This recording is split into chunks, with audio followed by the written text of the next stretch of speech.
Facebook. It's a huge platform. You can have a lot of versatility. You can, if you're on a business page, you can actually schedule things out to be able to make things a little bit easier for you. So a lot of times I'll use the scheduling function out, for different posts, and that way it's going to come out every single day at a specific time. Other times I do it on the fly. It just depends. That's more of my Instagram style, and that can be very powerful to be able to make better use of your time and control it. The other thing that Facebook has embedded within it is polls. You can create events.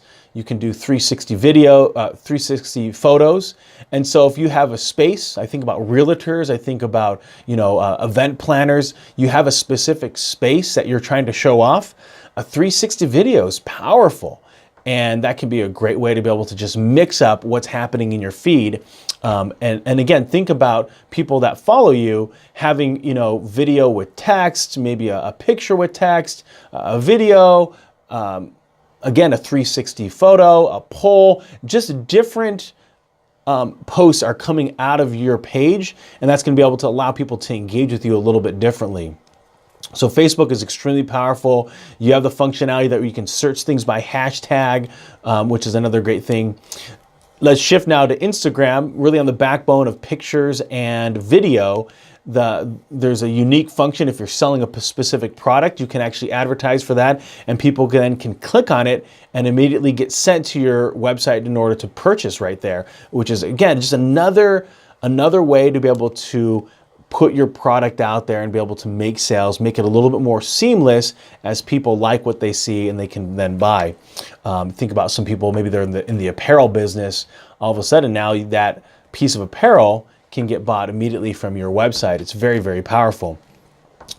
So we shift from LinkedIn to Facebook to Instagram. Let's talk about YouTube. YouTube's a great place to be able to put out video content that's specific to you and be able to hold yourself out to a community that this is what we like, this is who we are. And the powerful thing about YouTube is, I think we're just really beginning on the beginning stages of YouTube from the perspective of a lot of children under the age of basically 18 are consuming YouTube more than any other platform of video. Now, Twitch is making a huge increase for those that are in the gaming arena, but I think of it from this perspective. If you can have a search function in YouTube and you can watch exactly what you want to watch. So if you want to watch someone play Super Mario Brothers old school, the first one, World 4, Level 3, you can type that in and there's really good odds you're going to find exactly what you're looking for. And that's exactly what you want to be able to do. So if you're an employer, let's say in manufacturing, and you want to showcase that you're a good employer, well then YouTube is a great place to say, whatever the name of your business is, we're a fun employer in this particular town. And then in your description, put in all these different, describe exactly what's in the video. And so as people search that, they'll find what they're looking for, and they might find your website. And so as a business and an individual, if you're not controlling the narrative of who you are, you're missing out, because never before have we been able to control our story with such amazement, right? With such ease and at no cost. So no longer do you necessarily have to have a PR and marketing division. You can now just have people that run really the marketing side, and they can do both PR and marketing, and also a little bit of HR, and trying to showcase who you are out to the community. And that's extremely powerful. The next platform that we come into is Snapchat, Musical.ly. Those are, again, you're building out a community. So the whole point on all these is you're being social on social media. And I know that shouldn't come as a surprise to most people.